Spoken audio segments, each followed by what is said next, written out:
anak-anak, jumpa lagi dengan pelajaran sosiologi.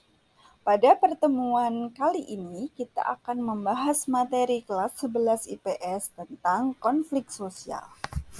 Sudah siap anak-anak? Nah, anak-anak, apa yang kalian ketahui tentang konflik sosial?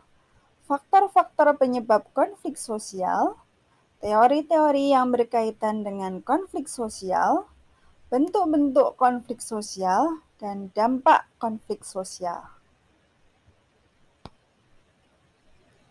Anak-anak, tentunya kita sudah tidak asing lagi dengan istilah konflik sosial.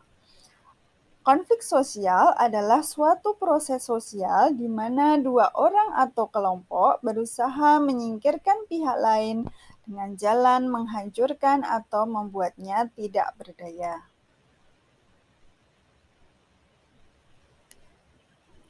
Ada beberapa faktor yang menyebabkan terjadinya konflik. Faktor yang pertama yaitu adanya perbedaan kepribadian di antara mereka yang disebabkan oleh adanya perbedaan latar belakang kebudayaan.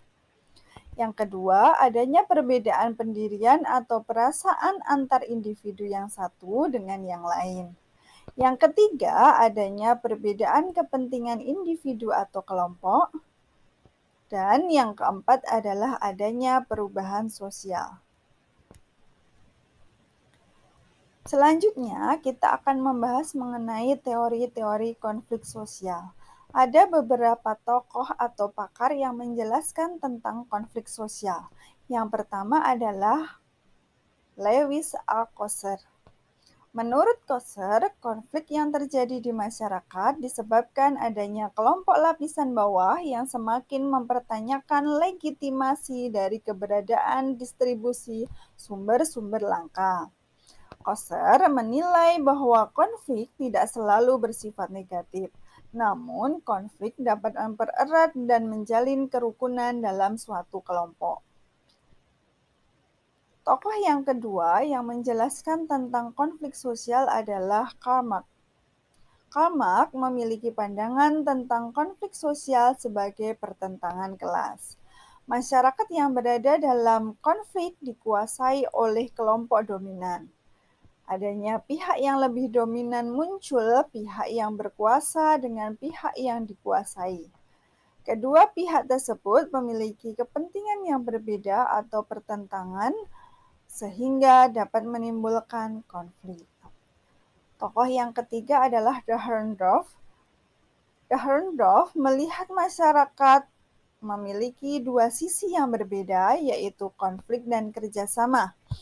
Berdasarkan pemikiran tersebut, Dahrendorf menyempurnakan dan menganalisis dengan fungsionalisme struktural agar terjadi teori konflik yang lebih baik. Selanjutnya, kita akan membahas mengenai bentuk-bentuk konflik sosial.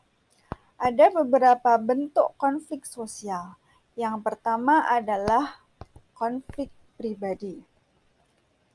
Sebagai contoh dari konflik pribadi adalah adanya perbedaan pendapat, salah paham, atau hal-hal yang berawal dari kebiasaan-kebiasaan seperti candaan dan lain-lain.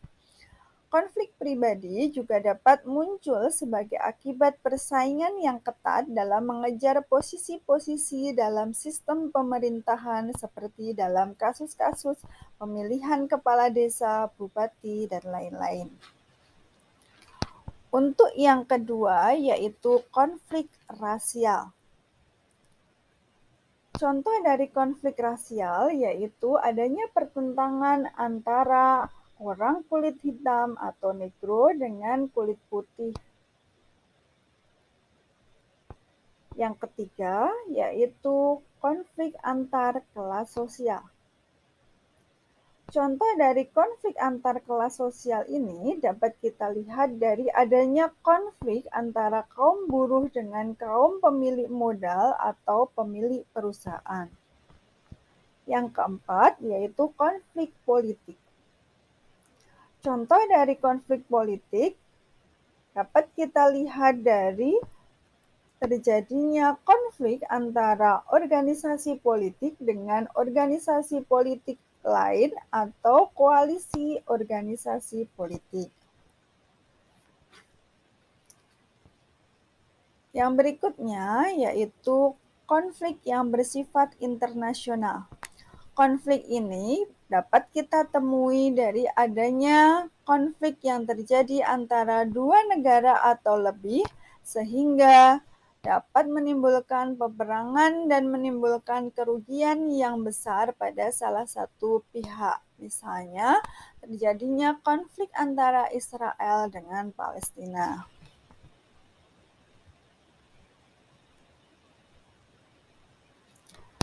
Berikutnya terkait dengan cara pemecahan konflik.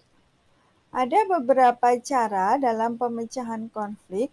Yang pertama adalah dengan cara koersi atau melalui kekerasan atau paksaan.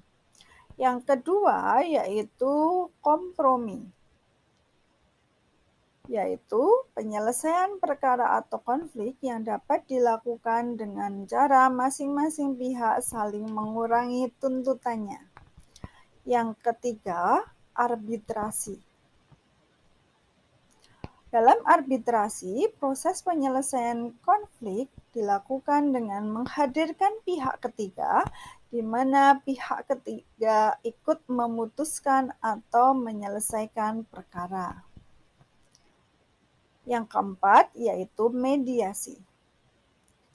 Untuk proses atau cara pemecahan konflik mediasi ini hampir sama dengan arbitrasi.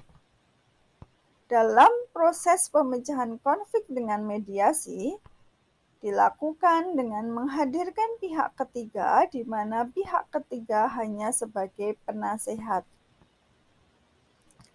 Untuk yang kelima yaitu konsiliasi, yaitu penyelesaian perkara atau konflik yang dilakukan dengan cara yaitu mempertemukan keinginan dari masing-masing pihak yang berkonflik.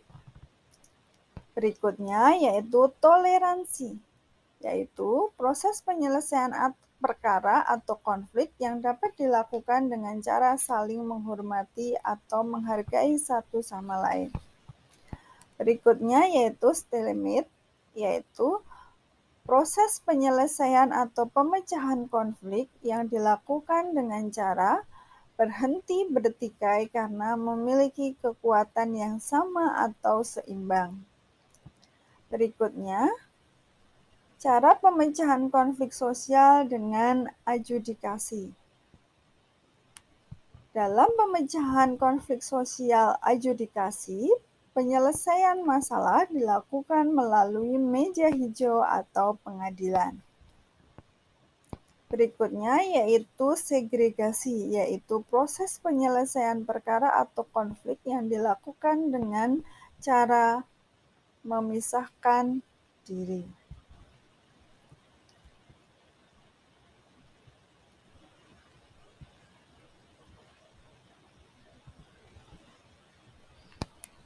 Berikutnya, kita akan membahas mengenai penggolongan konflik.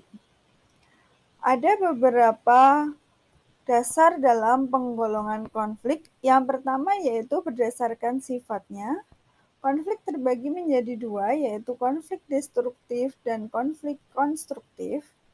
Yang kedua, berdasarkan posisi pelaku yang berkonflik, ada konflik vertikal, konflik horizontal, dan konflik diagonal.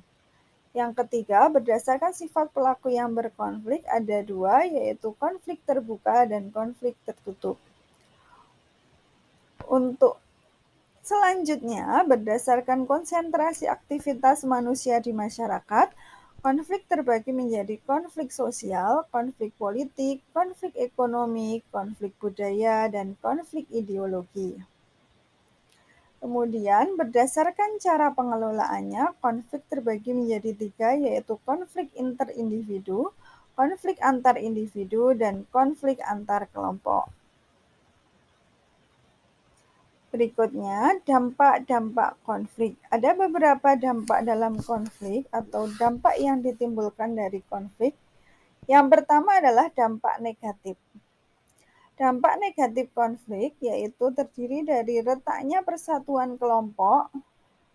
Yang kedua, perubahan kepribadian individu. Yang ketiga, hancurnya harta benda dan jatuhnya korban manusia. Yang keempat, dominasi dan takluknya salah satu pihak. Untuk dampak positif konflik, yang pertama adalah meningkatnya solidaritas kelompok. Yang kedua adalah konflik dapat dipakai sebagai alat perubahan sosial. Demikian untuk materi pada pertemuan hari ini, yaitu membahas mengenai materi konflik sosial. Akan kita lanjutkan pada sesi selanjutnya. Terima kasih sudah menyaksikan dan mendengarkan.